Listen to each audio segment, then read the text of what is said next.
اختیار کرنے میں حرج بھی کوئی نہیں ہوتا. شریعت گنجائش دیتی ہے, مال جائز ہو آپ کو تو آپ اس کو استعمال کریں, بڑا مکان بنائیں, بڑی جائیداد خریدیں, بڑی گاڑی میں سفر کریں, مہنگا موبائل خریدیں, اچھے کپڑے پہنیں, کوئی منع نہیں کرتا. لیکن جو حضور کا مزاج ہے, جو سرکار نے اپنے لیے پسند کیا, وہ یہ ہے کہ سویرے روٹی کھانی ہے, شام کو فاقہ کرنا ہے. تو حضرت مولا علی شیر خدا کرم اللہ تعالی وجہ الکریم سے کسی نے کہا کہ چلو جائز پیسے اکٹھے کر لیں, جائز تو جمع کرنا منع نہیں. تو حضرت علی کی باتیں بڑی حکمتوں والی تھی نا, تو ایک جملے میں انہوں نے کئی جواب دے دیے. کہنے لگے میاں مال حرام ہو تو عذاب ہوتا ہے, حلال ہو تو حساب ہوتا ہے, لہٰذا ہم دونوں کام ہی نہیں کرتے, نہ ادھر جاتے ہیں نہ ادھر جاتے ہیں. جمع کرنے کی حاجت کیا ہے؟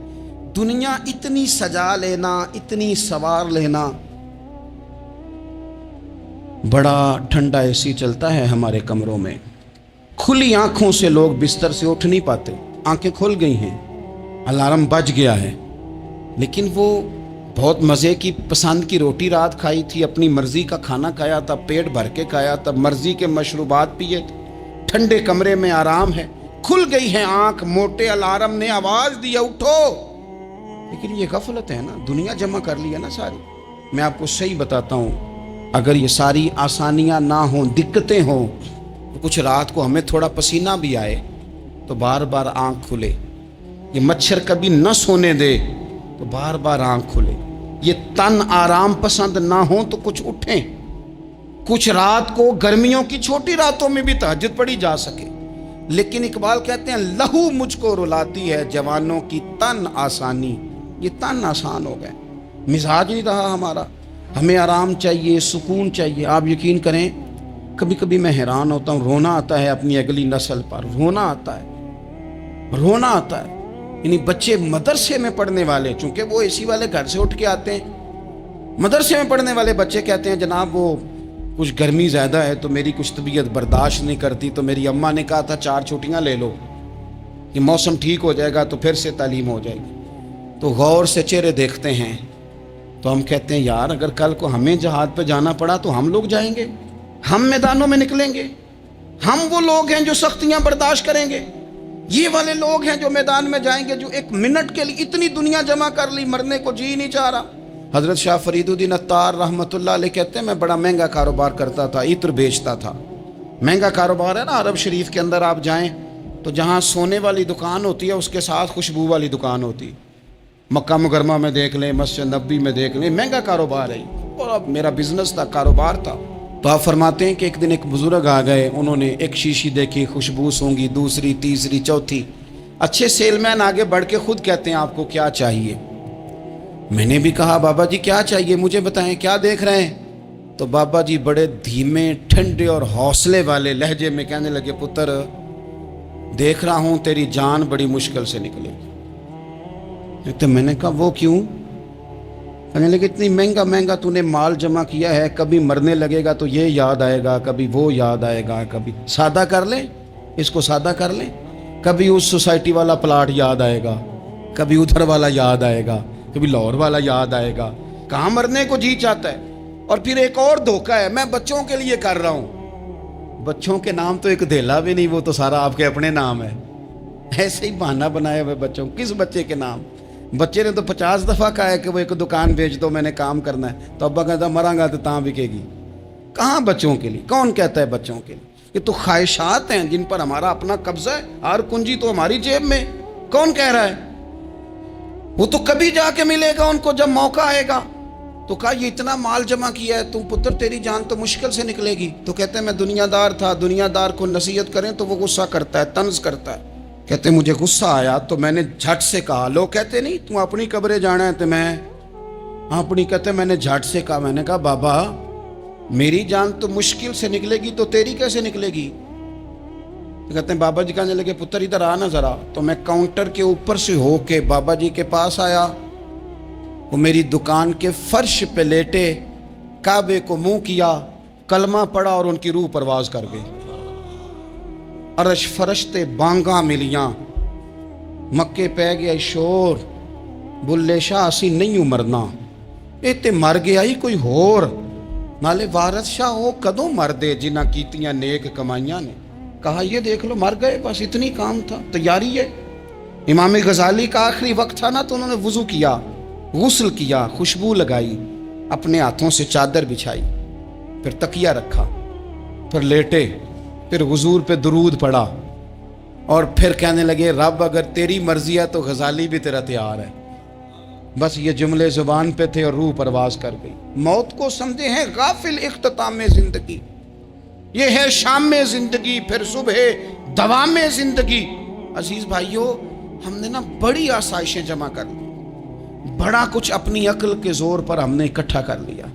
نہیں ہمارا پروگرام، کسی سے پوچھ لیں صحت کیسی ہے، تو عمر اگر اس کی بڑی اوپر بھی چلی جا رہی ہو، اب تو خیر سالگرہ میں آنے کا رواج ہر جگہ آ گیا ہے، ہم سے بھی لوگ پوچھتے ہیں کہ آپ بتائیں آپ کس تاریخ کو پیدا ہوئے تھے، تو میں کہتا ہوں کوئی کارنامہ سر انجام دے لینے دو، پھر بتا دیں گے۔ ابھی تو کچھ کر نہیں سکے، کچھ بتائیں گے تو کچھ دن بھی منا لیں گے، ابھی تو لگتا ہے کہ بڑا وقت ضائع ہو گیا ہم سے۔ تو عزیز بھائی، کوئی نہیں کہتا کہ اب ٹائم آ گیا ہے، شوگر ہو گئی ہے، بلڈ پریشر ہو گیا ہے، طبیعت خراب رہتی ہے، فلانا مسئلہ ہو گیا ہے۔ تو تمنا موت اور موت کا ڈر اور نہ مرنے کا ارادہ اور دنیا سے دل کو لگا کے رکھنا اور ہر وقت جینے کی خواہش پیدا کرنا اور ہر وقت حل میں مزید کی دوڑ میں رہنا، وہ لوگ اس لیے تیار رہتے تھے، دعائیں مانگتے تھے شہادت کی، کہ انہوں نے نا دنیا بنائی نہیں تھی۔ حضرت عمر نے تو دوسرا کرتا نہیں پہنا ساری زندگی، وہ جو مکان آ رہا تھا وہی چل رہا تھا، وہ تو تھوڑے پہ قرضہ تھا ان پہ، لیکن ہر نماز کے بعد صحیح بخاری میں موجود ہے وہ دعا مانگتے تھے، اللہم ارزقنی شہادتاً فی سبیلک، یا اللہ ایسا نہ ہو میں تب بھی موت چلا جاؤں، مجھے اپنے رستے میں شہادت کی موت دینا۔ ہر نماز کے بعد دعا مانگی جا رہی، لیکن شہادت والی موت کی نہیں، شہادت والی موت، اللہم ارزقنی شہادتاً فی سبیلک۔ اور مالک مدینہ چھوڑنے کو دل نہیں کرتا، یا اللہ شہادت کی موت دینا، اور دینا بھی اپنے نبی کے شہر کے اندر، یہیں رہوں، یہیں میرا مدفن بنے۔ اللہ نے انہیں موقع دیا۔ آپ دیکھیں نا، ان لوگوں کا دل کرتا تھا۔ حضرت خالد بن ولید رضی اللہ تعالیٰ عنہ ساری زندگی میدان میں گزاری، پورے جسم میں 1 انچ جگہ باقی نہیں تھی جہاں زخم نہ ہو، ساری زندگی میدان میں رہے، لیکن آخری وقت روتے تھے، فرماتے تھے اس کی بے نیازی دیکھو، میں شہادت کے لیے میدان میں رہا لیکن شہادت میرا مقدر ہی نہیں تھی۔ اور پھر آخری وقت بھی فرمایا میرا گھوڑا، میرے کپڑے، میری زرہ، میری تلوار یہ کسی مجاہد کو دے دینا، چلو میں اب جہاد میں نہیں ہوں تو میرا سامان تو جہاد میں رہے، کسی مجاہد کو دینا۔ ان لوگوں نے جتنی محنت کی نا مرنے کے بعد کے لیے کی، مرنے کے بعد کے لیے، زندگی کا جو دوسرا پل ہے اس کے لیے کوشش کی، وہاں انہوں نے صدقات جمع کرائے، خیرات جمع کرائے، عبادات جمع کرائیں، حسن اخلاق جمع کرایا، اچھا سلوک جمع کرایا، انہوں نے آخرت کے بینک میں ڈھیروں مال جمع کرایا، وہاں ان کے مکان بک ہوئے، جنت میں ان کے نام کی بڑی بڑی جگہیں اللہ تبارک و تعالیٰ کے فضل سے طے کی گئیں، تو پھر انہیں وہاں جانے میں کوئی دشواری بھی نہیں تھی، انہیں کوئی مشکل نہیں تھی، وہ تیار تھے۔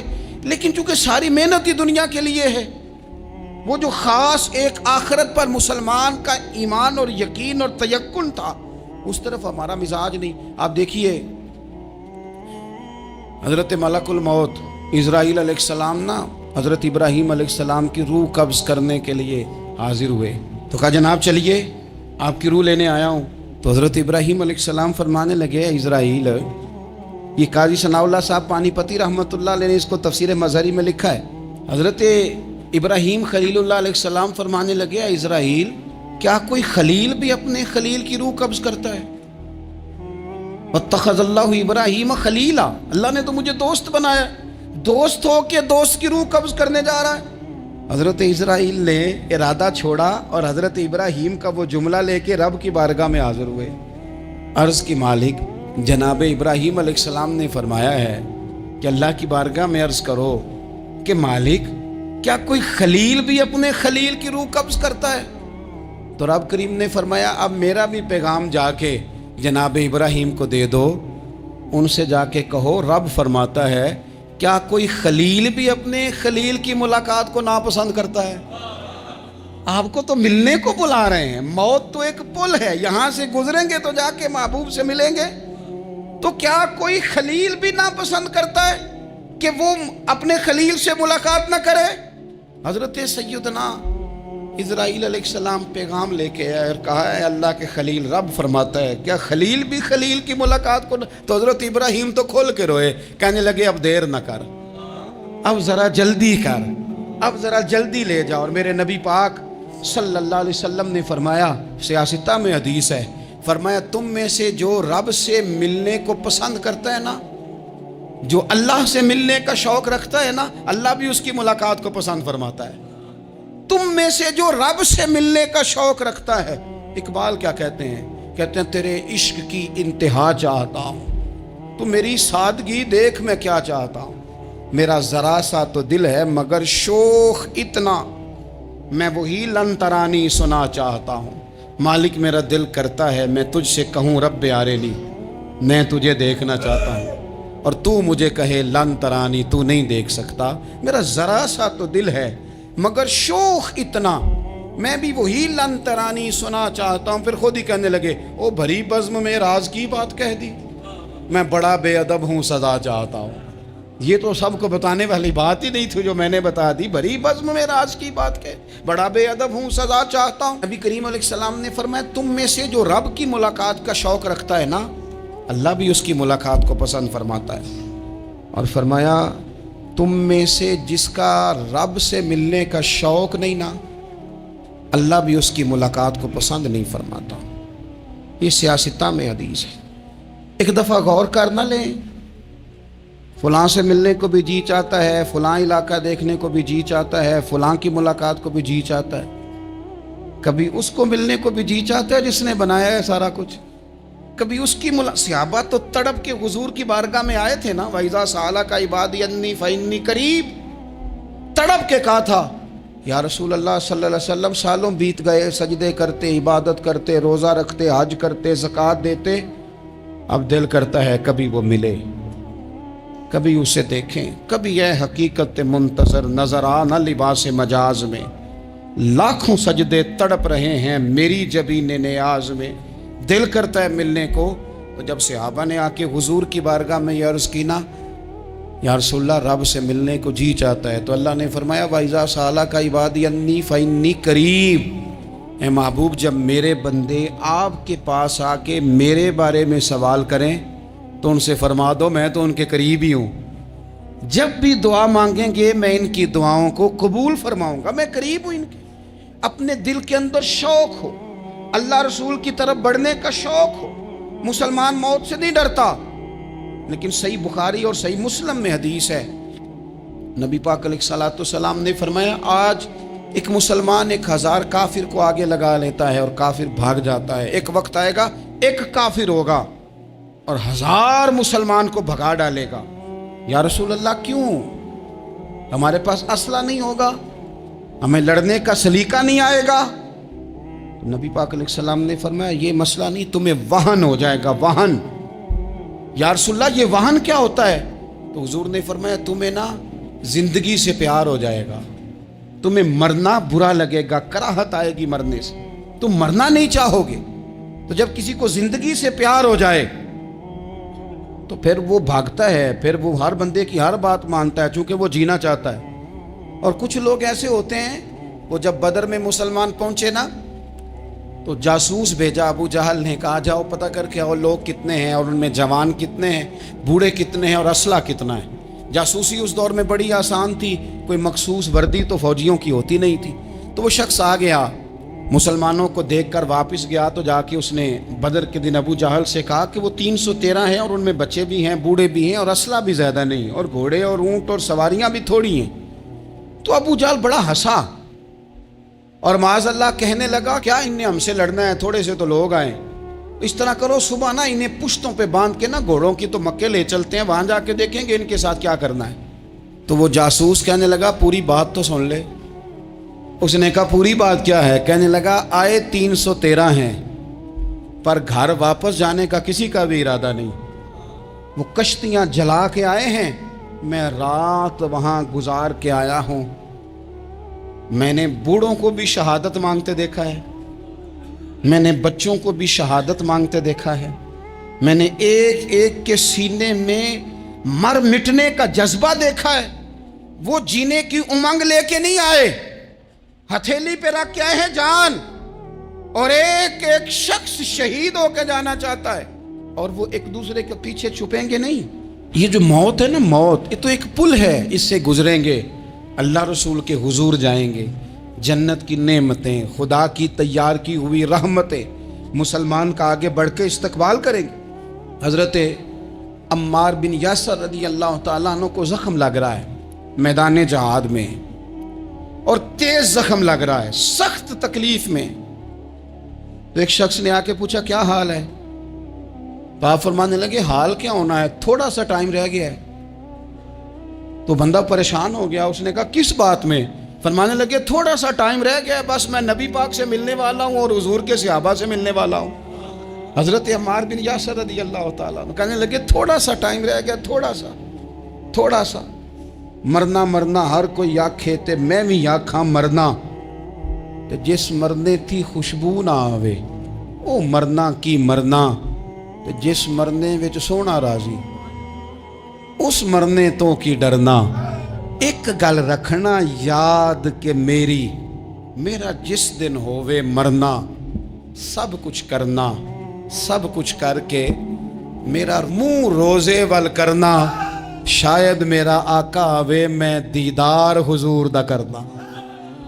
فرمایا کہ وہ تو بالکل قریب آ گیا ٹائم۔ حضرت سیدنا بلال حبشی رضی اللہ تعالیٰ عنہ آخری وقت ہے، لوگ بڑا اس کا منظر جب بیان کرتے ہیں تو خوفناک بیان کرتے ہیں، اس طرح کا لہجہ اختیار کرتے ہیں کہ بات سن کے بندہ کانپ جائے۔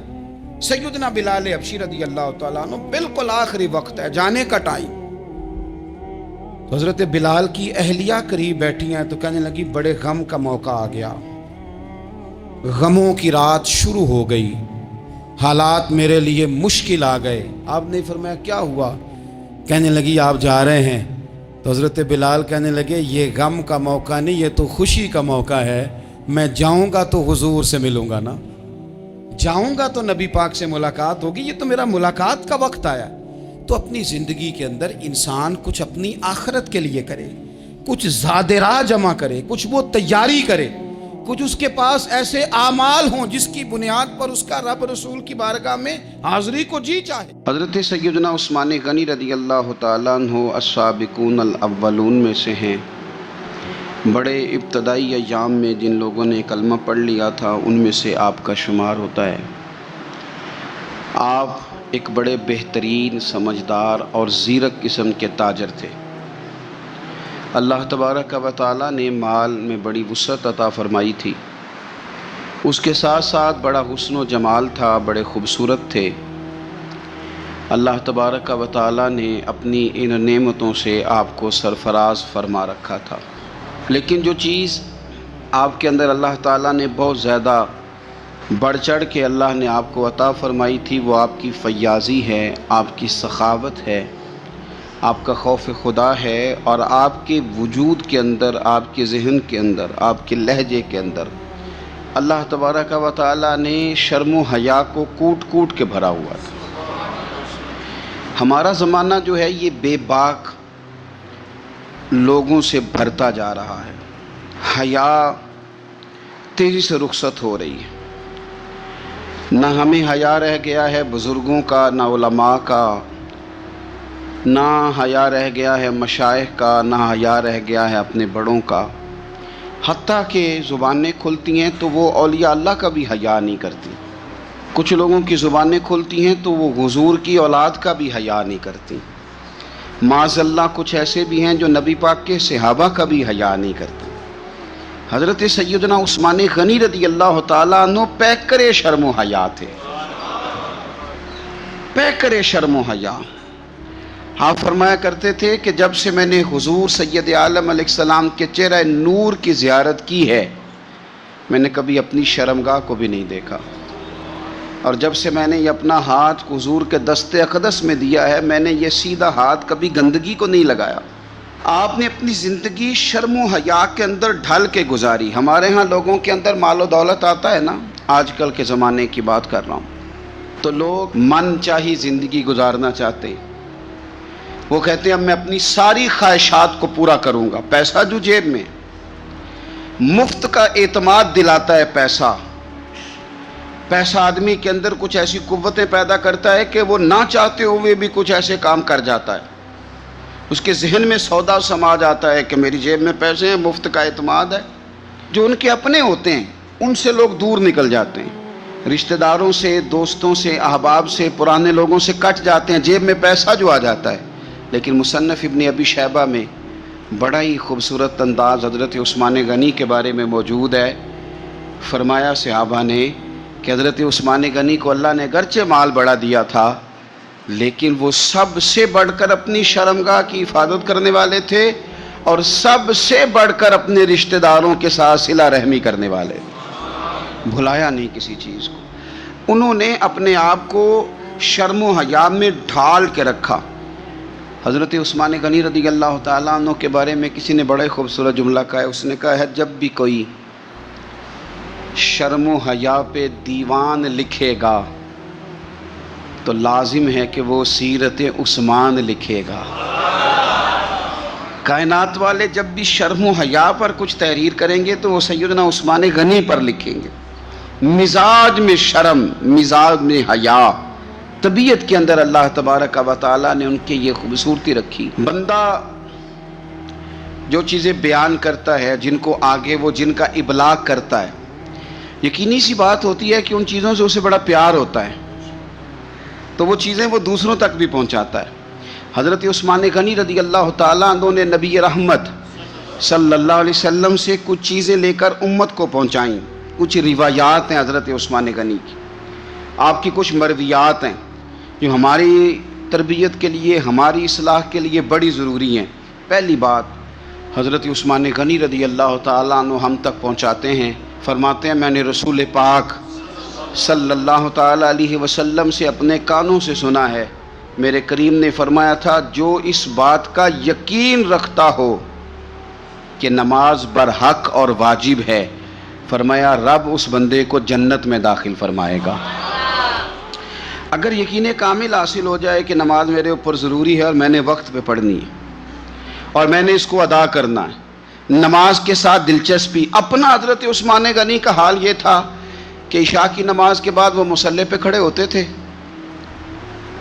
2 رکعتوں کی نیت باندھتے تھے، 15 سپارے ایک رکعت میں پڑھ دیا کرتے تھے، 15 دوسری رکعت میں پڑھ دیا کرتے تھے۔ لوگوں کی توجہ دلا رہے ہیں عبادت پہ۔ حضرت سیدنا عمر فاروق رضی اللہ تعالیٰ عنہ کا وصال ہو گیا۔ حضرت عثمان غنی رضی اللہ تعالیٰ عنہ بعد میں جب امیر المومنین بنے تو آپ نے حضرت عمر کی ایک بیوہ کے ساتھ نکاح کیا، تو وہ خاتون عرض کرنے لگیں کہ آپ نے میرے ساتھ نکاح کیا ہے، میں تو اب بڑھاپے کی حالت میں ہوں، کوئی خدمت نہیں کر سکتی، میرے ساتھ نکاح کرنا۔ تو حضرت عثمان غنی فرمانے لگے میں نے کسی ضرورت کے تحت نکاح نہیں کیا، میں نے مسجد میں تو عمر فاروق کو دیکھا ہے، حرم کعبہ میں بھی دیکھا ہے، میدان جہاد میں بھی دیکھا ہے، میں تم سے نکاح اس لیے کیا ہے کہ مجھے بتاؤ عمر اپنے گھر کی 4 دیواری کے اندر اپنے رب کو کیسے راضی کیا کرتے تھے۔ ان کا جو رات مصلی پہ بیٹھنے کا طریقہ تھا، تلاوت قرآن مجید کا جو انداز تھا، میں وہ سیکھنا چاہتا ہوں۔ عبادت کے ساتھ خاص شغف سیدنا عثمان غنی ذوالنورین رضی اللہ تعالیٰ عنہ کا۔ حضور نے فرمایا تھا نماز میری آنکھوں کی ٹھنڈک ہے۔ میرے بھائیوں، اپنی نماز کی حفاظت کریں۔ حفاظت سے مراد یہ ہے کہ کسی نماز کو ضائع نہ ہونے دیں، نماز اپنے وقت پر ادا کریں، اور آپ جتنا نماز سے پیچھے ہٹیں گے نا، یعنی ہمارے ایک بزرگ تھے، وہ فرمایا کرتے تھے کہ جس طرح سکول سے ایک چھٹی کر لیں تو اگلے دن جانے کو دل نہیں نہ کرتا، اسی طرح اگر ایک نماز کسی نے چھوڑ دی تو اگلی نماز خود بخود اس کی سستی میں گزر جائے گی۔ آپ جتنا نماز کے قریب جاؤ گے، جتنا اس سے محبت کرو گے، اتنا نماز کی طرف آپ کی توجہ بڑھ جائے گی۔ اللہ تبارک و تعالیٰ نے مسلمان کو زندگی میں بھی بڑا اعزاز دیا ہے، مومن کی بڑی شان ہے، مومن کا بڑا مقام ہے۔ کنتم خیر امت، یہ بہترین لوگ ہیں۔ دنیا میں بھی مومن کا بڑا مقام ہے، اور مومن جب دنیا سے چلا جائے تو بھی اس کو ردی اور کوڑا سمجھ کر جلایا نہیں جاتا، بلکہ مومن کا اعزاز ہے کہ اس کو غسل دیا جاتا ہے۔ لباسوں میں سب سے سونا لباس سفید رنگ کا ہوتا ہے، اسے وہ سفید لباس پہنایا جاتا ہے۔ اور آپ دیکھیے آج یہ جا رہا ہے قبر میں، تو ہاتھوں پہ اٹھا کے بھی لے جایا جا سکتا تھا، کسی گاڑی میں رکھ کے بھی لے جایا جا سکتا تھا، لیکن یہ رسول اللہ کا کلمہ پڑھنے والا ہے نا، اس کی شان ہے کہ اسے کندھوں پہ اٹھا کے لے جایا جاتا ہے اور اسے لے جا کے قبر کے اندر رکھا جاتا ہے، جہاں خدا کی رحمتیں بڑھ کر استقبال کرتی ہیں۔ تو جنازہ، بندہ مومن کا جنازہ ایک بڑا مرتبے والا کام ہے۔ حضرت سیدنا عثمان غنی رضی اللہ تعالیٰ عنہ بیٹھے تھے تو ایک جنازے پہ نظر پڑی، ایک مسلمان کا، مومن کا جنازہ جا رہا تھا۔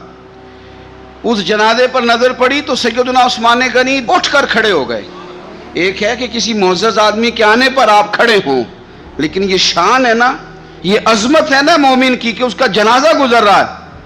تو حضرت عثمان غنی رضی اللہ تعالیٰ عنہ اٹھ کے کھڑے ہو گئے، اور جب لوگوں نے آپ کی طرف دیکھا تو فرمانے لگے اپنی مرضی سے یہ کام نہیں کیا، ایک دن کریم رسول کے سامنے سے بھی جنازہ گزرا تھا تو میرے نبی اٹھ کے کھڑے ہو گئے تھے، تو میں تو اپنے پیارے محبوب صلی اللہ تعالیٰ علیہ وآلہ وسلم کی ادا کو ادا کر رہا ہوں۔ حضرت عثمان غنی رضی اللہ تعالیٰ عنہ نے ہمیں بتلایا کہ مومن کا ہر حال میں مقام اپنی نظروں کے سامنے رکھنا، مقدم رکھنا اس کی عظمت کو۔ جو رسول اللہ کا کلمہ پڑھ لے اس کی بڑی شان ہوتی ہے۔ ہم اہل مودت ہیں سائیں، ہر روز بشارت ہوتی ہے، ہم ہر شام مدینے جاتے ہیں، ہر روز زیارت ہوتی ہے۔ یہ جو بندہ مومن ہوتا ہے یہ تو اہل محبت، اہل مودت لوگ ہوتے ہیں، ان کو تو بڑے اعزاز دیے جاتے ہیں۔ تو حضرت عثمان غنی رضی اللہ تعالیٰ عنہ نے ہمیں بتلایا کہ بندہ مومن دنیا سے جائے پھر بھی اس کا اعزاز ہے، پھر بھی اس کا مقام ہے۔ حضرت سیدنا عثمان غنی رضی اللہ تعالیٰ عنہ کا نا مسجد کے ساتھ بڑی دلچسپی تھی۔ آپ نے نبی پاک صلی اللہ تعالیٰ علیہ وسلم کا یہ فرمان روایت کیا ہے کہ جو شخص اللہ کی رضا کے لیے مسجد بنائے گا، اللہ تبارک و تعالیٰ اس کے لیے جنت میں گھر بنائے گا۔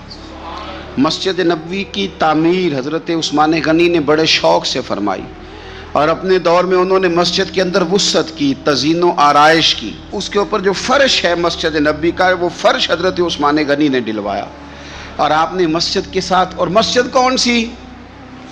وہ مسجد جو مسجد نبوی ہے، وہ مسجد جس مسجد میں بیٹھ کر رسول اللہ صلی اللہ علیہ وسلم صحابہ کرام علیہم رضوان کو دین سکھاتے تھے۔ میں بڑی دیر سے نا، کافی عرصے سے ایک بات بڑی شدت سے محسوس کرتا ہوں کہ ہماری طبیعتیں جو ہیں وہ تیزی سے تلخ ہو رہی ہیں۔ اختلاف رائے تو بالکل پسند ہی نہیں کرتے آج کے دور میں لوگ، اور ہمارے مزاج کے خلاف جو شخص جاتا ہے چند باتیں اکٹھی کر کے ہم اس کے ساتھ عداوت پیدا کر لیتے ہیں۔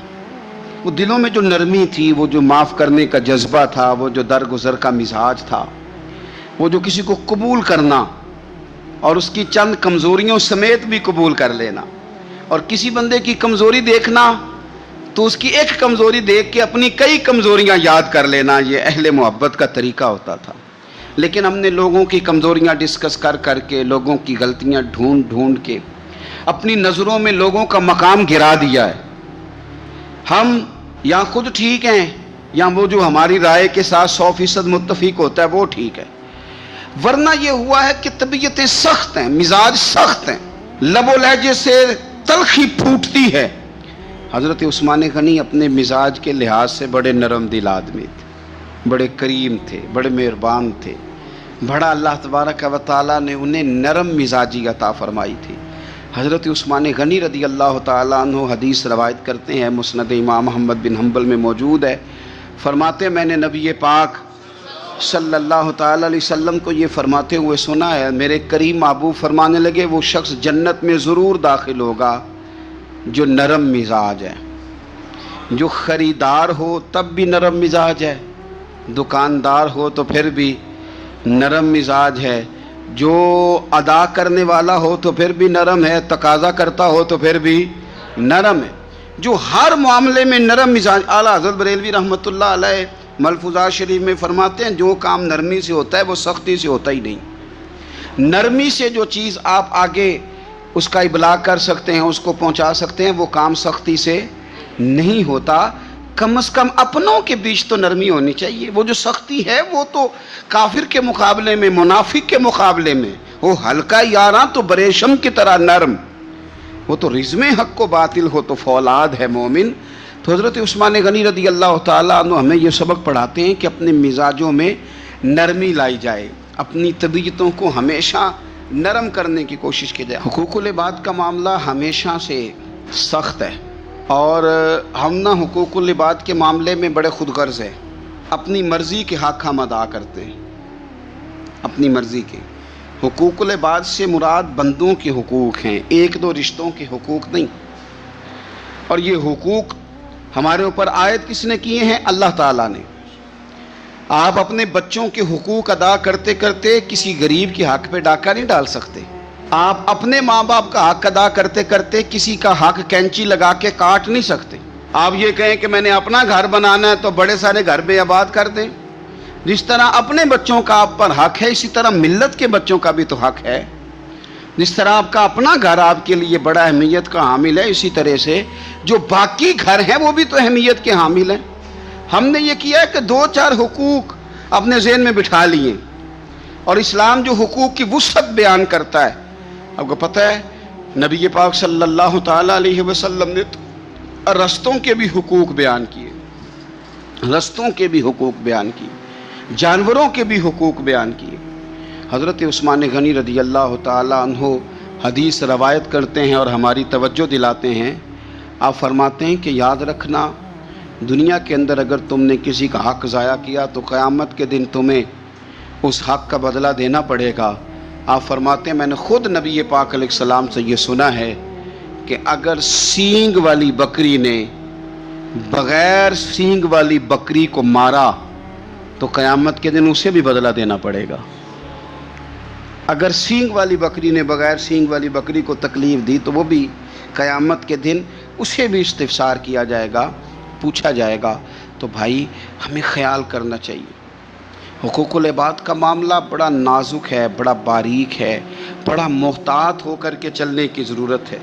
کسی جگہ بھی حقوق العباد کے مسئلے میں اپنے آپ کو کمزور نہ کریں، کوشش کریں جس حد تک ہو سکے آپ نازک مزاجی کے ساتھ حقوق کے معاملے کا خیال کریں۔ انسان کو اپنی زندگی حقیقت کے آئینے میں گزارنے کی کوشش کرنی چاہیے۔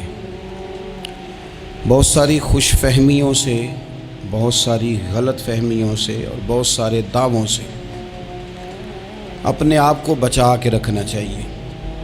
اللہ تعالیٰ کی رحمت پر امید رکھنا، نبی پاک صلی اللہ تعالیٰ علیہ وسلم کی شفاعت کی امید رکھنا، نیک اور صالحین کی نسبت کی امید رکھنا، یہ برا نہیں، یہ بڑا ہی بہترین ہے، یہ بڑا ہی خوبصورت عمل ہے، اس کی بہت ساری برکات ہیں۔ لیکن کسی غلط فہمی کا شکار ہو جانا اور یہ ساری امیدیں وابستہ کر کے یا ان ساری باتوں کو پیش نظر رکھ کے بے عمل ہو جانا، اپنی زندگی کو امور خیر سے پیچھے کر لینا، یہ نہ صرف یہ کہ قابل تحسین نہیں بلکہ یہ قابل توجہ ہے، اس کی اصلاح کی ضرورت ہے۔ قرآن مجید سورہ بقرہ سے جو آیہ کریمہ میں نے تلاوت کی ہے، اس میں اللہ تبارک و تعالیٰ نے اسی بات کا ذکر اہل یہود کے لیے فرمایا ہے۔ یہودی جگہ جگہ قرآن مجید بتاتا ہے کہ کہیں کہتے تھے کہ ہم اللہ کے بیٹے ہیں، معاذ اللہ، اللہ کے بڑے پیارے ہیں، ہمیں تو تھوڑے دنوں کے لیے عذاب ہوگا، بڑی جلدی ہمیں معاف کر دیا جائے گا۔ وہ بڑی لمبی چوڑی خوش فہمیوں کا اظہار کرتے اور بڑے بڑے دعوے کرتے۔ پھر چلتے چلتے انہوں نے ایک اور دعویٰ کر دیا، کہنے لگے کہ آخرت کا گھر تو صرف ہمارے لیے ہے، جنت میں صرف یہودی جائیں گے اور کوئی نہیں جائے گا۔ اللہ تبارک و تعالیٰ نے ان کے اس دعوے کا ذکر فرمایا ہے۔ یہ دیکھیں دعویٰ کتنا بڑا ہے کہ آخرت کا گھر تو صرف ہمارے لیے، فقط ہمارے لیے۔ مسلمان یہ دعویٰ نہیں کرتے، نبی پاک صلی اللہ تعالیٰ علیہ وسلم نے جب اس بات کا اظہار کیا ہے تو اس طرح کیا ہے، فرمایا جنتیوں کی 120 صفیں ہوں گی اور 80 میری امت کی ہوں گی۔ لیکن یہ بھی فرمایا کہ باقی لوگ بھی تو ہوں گے نا، ان کی 40 صفیں ہیں لیکن جنت میں دوسرے پچھلے لوگ بھی موجود ہوں گے۔ یہ دعویٰ نہیں کیا کہ صرف مسلمان جائیں گے، ان سے پہلے جو نبی اور ان کی ایماندار اور نیک امتیں گزری ہیں ان میں سے کوئی جنت میں ہی نہیں جائے گا، یہ نہیں فرمایا۔ لیکن یہ اس طرح کے دعوے بعض لوگ کرتے ہیں اور سنائی دیتے ہیں۔ تو یہودی بھی یہ کہا کرتے تھے کہ جنت تو خالص ہمارے لیے ہے اور کوئی نہیں جائے گا اس میں۔ تو اللہ کریم نے فرمایا کل ان کانت لکم الدار الآخرۃ عند اللہ خالصۃ من دون الناس، اے محبوب علیہ السلام آپ ان سے فرما دیں اہل یہود سے کہ اگر آخرت کا گھر اللہ کے نزدیک باقی سب لوگوں کو چھوڑ کے خالص تمہارے لیے ہی ہے، سب کو چھوڑ کے صرف تمہارے لیے ہے آخرت کا گھر، تو فتمنوا الموت، تو پھر جنت میں تو مر کے جانا ہے نا، لہذا موت کی تمنا تو کرو۔ پھر کہو نا یا اللہ ہمیں موت دے تاکہ وہ جو تو نے ہمارے لیے اتنی بڑی چیز بنائی ہے ہم اس سے استفادہ کر سکیں۔ پھر تم موت کی تمنا کرو ان کنتم صادقین، اگر تم سچے ہو۔ لیکن رب فرماتا ہے وَلَن يَتَمَنَّوْهُ أَبَدًا بِمَا قَدَّمَتْ أَيْدِيهِمْ، یہ کبھی بھی موت کی تمنا نہیں کریں گے، انہیں پتہ ہے جو انہوں نے کمائی کر کے آگے بھیجی ہے۔ یہ موت کی دعوے کریں گے کہ جنت میں صرف ہم ہی جائیں گے، لیکن کبھی بھی موت کی تمنا، یہ کبھی موت کی تمنا نہیں کریں گے، اس لیے کہ انہیں پتہ ہے کہ ہم نے آخرت کے لیے کیا۔ یہ جو بہت سارے لوگ کہتے ہیں نا میری نسبت اور میری بات اور بلے بلے سارا کچھ میں ہی ہوں، تو ان سے کہو پھر سارا پیسہ کوٹھی پہ ہی لگائے جاتے ہو، پھر تو جنت تمہارا انتظار کر رہی ہے، پھر یہاں اتنے خرچے کرنے کی تمہیں کیا مشکل پڑی ہوئی۔ قرآن مجید کہتا ہے یہ کبھی بھی موت کی تمنا نہیں کریں گے، ان کو پتہ ہے جو اعمال انہوں نے کر کے بھیجے ہیں۔ واللہ علیم بالظالمین، اللہ ظالموں کو جانتا ہے، اللہ کو خبر ہے۔ میرے نبی پاک صلی اللہ تعالیٰ علیہ وسلم نے فرمایا اگر یہودی موت کی تمنا کرتے، جب ان سے کہا گیا تھا نا کہ اگر آخرت کا گھر خالص تمہارے لیے ہے تو موت کی تمنا کرو، اگر اس مقام پر وہ موت کی تمنا کرتے تو اسی وقت سارے مر جاتے، ختم ہو جاتا معاملہ۔ اگر تمنا کر لیتے تو تمنا ہی نہیں کریں گے۔ خوش فہمیوں میں مبتلا ہونا، بڑی بڑی باتیں کرنا، بڑے بڑے دعوے کرنا، بڑے بڑے تذکرے کرنا، بڑی بڑی اعلانیہ گفتگو کرنا اور اپنے ہی خیال میں بڑا کچھ بن جانا، یہ سنجیدہ لوگوں کا طریقہ نہیں۔ میں نے کچھ آستانے اپنی آنکھوں سے دیکھے ہیں، وہ کہتے ہیں جناب ہمارے حضرت کی نسبت اور حضرت ساتھ بیٹھے مسکرا رہے ہیں، اتنی دیدہ دلیری تو نہیں نہ ہونی چاہیے۔ آپ اپنے سامنے سارا کچھ اپنے آپ کو کہلوا رہے ہیں، شیخ ہلکا ہلکا مسکرا رہے ہیں، ان سے پوچھیں تو کہتے ہیں جی میں تو نہیں کہتا، تو آپ کہتے نہیں تو منع کیوں نہیں کرتے؟ آپ خوش فہمیوں میں، نعت خواں کھڑا ہوا ہے تو اس نے نسبت کی بات شروع کیا تو اللہ جانے وہ کدھر کا کدھر پہنچ گیا ہے۔ میں کہتا ہوں کون انکار کر رہا ہے نسبت کے فیض کا؟ کون منکر ہے؟ یہی تو باعث نجات ہے ہمارے لیے، امیدیں۔ لیکن یہ کہ خوش فہمی میں مبتلا ہو جانا اور اس طرح کے بڑے بڑے دعوے کرنا، اور پھر بہت ساری خوابیں آتی ہیں لوگوں کو اور خوابوں کی بنیادوں پر بڑا کچھ بنتا ہے۔ تو میں کہتا ہوں جناب خواب میں تو میں کہہ دوں آپ سے خواب میں کہ میں رات کا صدر بن گیا ہوں تو آپ کو کوئی اعتراض ہے؟ میں خواب میں بنا ہوں، آپ کو اس میں کیا اختلاف؟ حقیقت کی زندگی میں آئیں، حقیقت کی زندگی میں جتنے لوگ نیک ہیں، پرہیزگار ہیں، دعویٰ ہے غلامی کا، دعویٰ ہے نسبت کا، فلانی شے کا، تو پھر بھئی آپ نے اتنا مال کاہے کو جمع کر لیا ہے؟ پھر یہ کاریں، یہ بنگلے، یہ کوٹھیاں، یہ جائیدادیں، یہ جلسوں کی فیسیں، یہ نعتوں کی فیسیں، یہ کس لیے؟ پھر تو آخرت آپ کے لیے سجی ہوئی ہے، سنوری ہوئی ہے، پھر تو آپ اس طرف توجہ کریں۔ حقیقت پسندی کا مزاج جب تک قوموں میں نہیں آتا، قومیں اتنی دیر تک اپنی روحانی، اخلاقی اور کردار کی بلندی نہیں حاصل کر پاتی۔ تو موت کی تمنا، یہاں ایک بات اور سن لیں،